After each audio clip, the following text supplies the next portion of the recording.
LeBron, without question. And here's why. Because he hadn't done it purposely. But Zion, because of the injuries, somewhat maybe because of his own lifestyle as far as eating and things like that, not being in the best shape, but he has done a great job, I kind of say that facetiously, of lowering the expectations for him now. Like, I was dead serious yesterday. That's where I was at. When I said, no, he played 70 games. That's great. That's all I'm expecting at this point. Goodness gracious. All right, now, if they win tonight or get to the playoffs, then we can start building up the expectations again for Zion. But let's be honest, we've moved on. All right, he's no longer the new hotness. That's right. All right, we moved on to Wemby, to Chet Holmgren, to Ant-Man Edwards. Paolo. I mean, we've moved on. Like, he's not the guy where even Ja, obviously, if he, assuming he comes back fine, SGA. SGA without question. Yeah, we've moved on as far as the young guys that are going to be the face of the league. Zion is a very good player. Very good. But he is also a very limited player. And the reason LeBron, even at this age, can give him problems defensively is because Zion going to the hole. Yep. That's it. He's certainly not shooting a three. He's not even shooting a mid-range jump shot. He is going to the bucket, and LeBron's got the size to just kind of stay in front of him. And then when he gets to the rim, you got AD there. So the Lakers pack the paint against them and give him problems. So, I was happy this year. I'm not even trying to diss him. I was happy this year. He is a nice playmaker. He handles the ball well. Yeah. They got him at the point a lot of the time. So he's got some strengths. He needs to be a better rebounder, and he's got to continue to work on his jump shot. Go ahead. That was all 100% correct, unfortunately. Okay, so I want to go before one of them else goes, because since Brew kind of tossed it up and said LeBron, and I don't think LeBron is under more pressure. I think it's 100% Zion, and so I wanted to go first in case one of them says it and takes my thunder. But I think it's absolutely positively Zion, because LeBron, if he loses, it doesn't ding his legacy because he's 39 years old, right? It just is what it is. I think the people that are haters of LeBron will use it against him. And the people who love LeBron will say, dude, look how good he was at 39. Your GOAT can't do that, whatever. Okay? Now, if he wins and gets to the playoffs, not to mention, especially if he wins, because also if he loses, he still has the chance to get it to the playoffs. And, and what would be better for him to miss the playoffs or to get swept again by the Nuggets? Or just to get beat by the Nuggets? Because then the narrative is, like, you can't beat Jokic. You can't beat Nuggets, you can't beat Denver. And, who knows? So I just don't think that pressure is on LeBron, because I think any realistic and non-biased extreme fan will be able to look at this and say, what do you expect LeBron to be able to do at this age? And I've made the argument that the expectations in general are higher for LeBron because he's proven that he can still play at a high level. So therefore we should his expectations should be based off of that. If he's still playing like he's this amazing player, well, then he should win like he is an amazing player. And I think that's still a valid argument, but it's still, to a large degree, is icing on the cake of his whole legacy. Zion at this point, and I agree, and that's just what I said last video. And if you're watching this video, I posted another Lakers versus Pelicans video. It's are shocked that the Lakers are underdogs.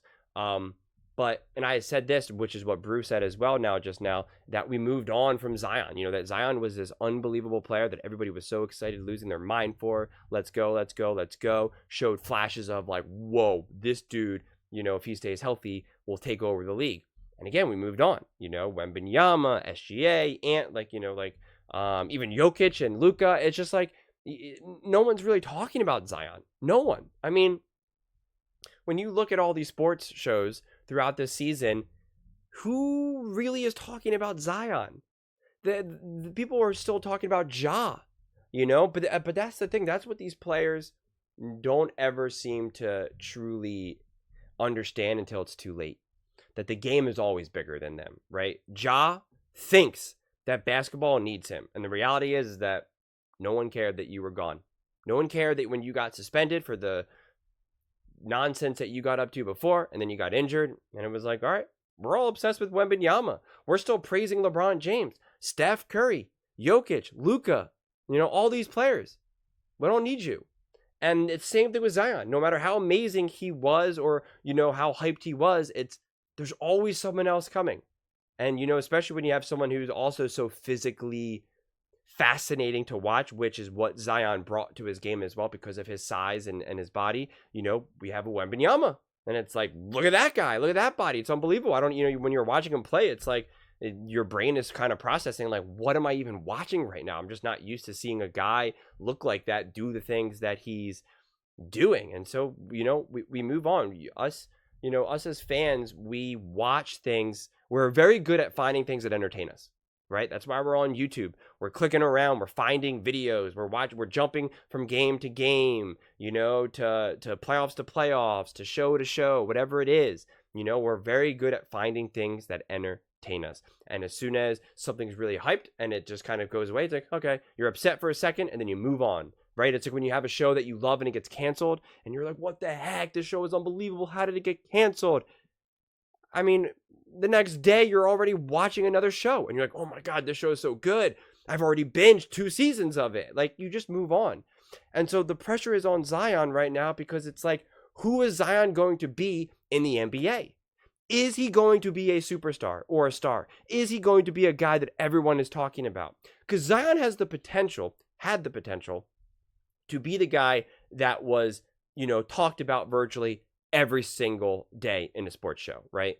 He had the chance of being within the same conversation in terms of popularity and who we talk about, LeBron and Curry. And the truth is we still rely on LeBron and Curry for NBA content. Go to First Take, First Things First, The Herd.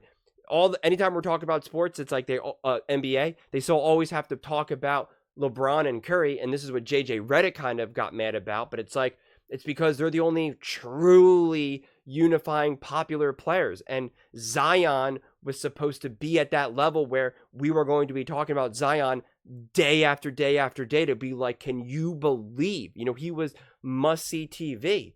And then he just vanished because of, again, some things were just not his fault with injuries. And other times it was just, he's got a tough body that if he isn't working out, if he isn't playing, I assume it's very easy for him to put on that weight. And, it's a lot easier just for people to point and to say, oh, he's just lazy. I don't think it's, I don't think it's that straightforward. So I don't even really blame Zion all too much. I think he's had a lot go on in the beginning of his career that is not the easiest to handle. So we should also want to see Zion succeed. Again, I understand if you're a Lakers fan, but if you're just more a casual fan, like this would be awesome for Zion to overcome this, to come back from all of the adversity that he's faced very early on in his career. And he has the potential to have a moment. Imagine if he puts up 35, 40 points, he owns LeBron. He says, no, it's over, right? Get out of here. This is not 2012. I am here. I am here. It's my time now. You're an old man. Like that will be the moment. And it's right now. And you have that truly I am here moment when you take it away from LeBron James, Steph Curry, KD, right? Like that's what it is. You don't do it when you beat the Timberwolves, OKC, the Memphis Grizzlies. No, you do it when you do it against the top of the league, even if they're older. It's still a passing of the baton. So if LeBron wins, it'll be like, yeah, that was pretty good. Zion's weak and old and young, and the Pelicans haven't really done much of anything over the years. So you expect LeBron to win. And if Zion wins, it's all the conversations are, is this Zion's turn? Has Zion finally turned a corner? Will Zion finally reach his potential? How far can the Pelicans go with Zion? It just changes all the conversations. So he has the chance to truly be that dude. And that's where I think the pressure is on him. Because it's just, at this point, it's been building. And it's like, well, Zion, when are you going to produce? When are you going to be as advertised? So that's the way I see it. But those are just actually, let's see what Nick, sorry, I forgot that I said it in the middle. So let's jump to what Nick says. I just have the opposite view of it. Okay, we'll go. Where it's just disappointing that the media has overcorrected so much that maybe people were too harsh on him, and there was some mean-spiritedness to the criticism. And now we've taken it the whole other way, where it's like, congratulations, you played 70 games. But I think that's it. But don't you think that's legitimate? But I think it's 100%. Okay, I just think it's unfortunate, and I have to kind of be the bad guy, I guess, by saying, hey, Zion, it's your moment now. You're up against LeBron James, another #1 pick. You're up against AD, who the Pelicans had to start fresh, and you were the beginning of that. I didn't even think about that. Why don't you have more than 13 shots last game when AD wasn't even on the floor most of the time when you're taking these shots? It's frustrating that the expectations are so low for him. Oh, so here's maybe I'm splitting the difference here a bit. Obviously, he needs to play better than he did on Sunday. Sunday, he played a very poor game. He played. I think the low point of his season, and maybe the low point of his career, non-injury related, was the in-season tournament game earlier this year against the Lakers when he looked out of shape, out of it. Since that moment, intensity-wise, too, did you see in both those instances? Yes. But the point I was going to make is the 2 games in between and the breadth and width of his season in between those 2 games, he played really well. He played well in both of the other 2 games, even though the really good games, right? And the Pelicans won 1 and lost 1. And I don't have a ballot, but I do the exercise every year of what my All-NBA teams would be. And 13 of the 15 All-NBA spots were pretty obvious who the names were going to be. We can argue about second, third team. Right. And then the final 1 or 2 All-NBA spots, there were 8 guys to me that I strongly considered. And I texted Brew to see if he and I were in the same boat. Seems like maybe I was a little higher than you on Zion. But he's going to get All-NBA third-team votes. I don't think he's going to make the team. I bet he shows up on some ballots. A few votes. Point being, he had a good season by any realm of expectation. It's not just like, oh, okay, he just played 70 games. Right. He was the best player on a team that had 50, was in the 50-win vicinity, was on a 50-win pace, and he stayed healthy and played well and was a legitimate, I know he didn't make the All-Star team, but played if you named an All-Star team today, I think he would make it. And so if it was based on the full season. And so I think he played really well this year. But the answer is it's always LeBron. LeBron is always under more pressure because he is judged by such different standards and he's chasing a ghost. And so because of that, the answer will, no matter who you're playing, there is more pressure on LeBron James. And not to get too much on a tangent, when they face Denver, more pressure on Jokic. I disagree. I disagree. Because if Jokic loses, it is a huge disappointment and failure. Okay. So I get what Nick is saying. And I don't necessarily disagree. And that's why when I said it depends if you're a hater of LeBron or, a fan of LeBron. So this whole idea of always who's the pressure on, where's the pressure coming from? The general fan base that fans around the world that no one can really know who's coming from where? Is it the media, the local media? And when we say the media, are we talking about the media coming out of North Dakota, or are we talking about ESPN and First Take, or Colin Cowherd on FS1 and First Things First? Like, because even when we say the media, like, who do we mean by the media? Where is it all coming from? So I do know what Nick is saying in that regard. In terms of, the pressure's on him because the expectations are so high. And I always defend those expectations because if you want to be considered the GOAT, if you are as amazing as LeBron is, well, then the expectations are going to be really high and they are going to, go through every single detail, both positive and negative, with a fine-tooth comb. That is the trade-off that you have to make when you are as amazing as you are and you are building a resume to say, am I the greatest player to ever play in the history of the universe? Okay, you think we're not going to nickel and dime you every chance we get? Of course we will. So that's just the way it goes now. But it is an interesting question that Brew kind of threw out there, in terms of who was under more pressure, Jokic or LeBron. I think it's because I think it's more LeBron is under pressure because he has the pressure, if you want to be the GOAT, to win at least 6 titles.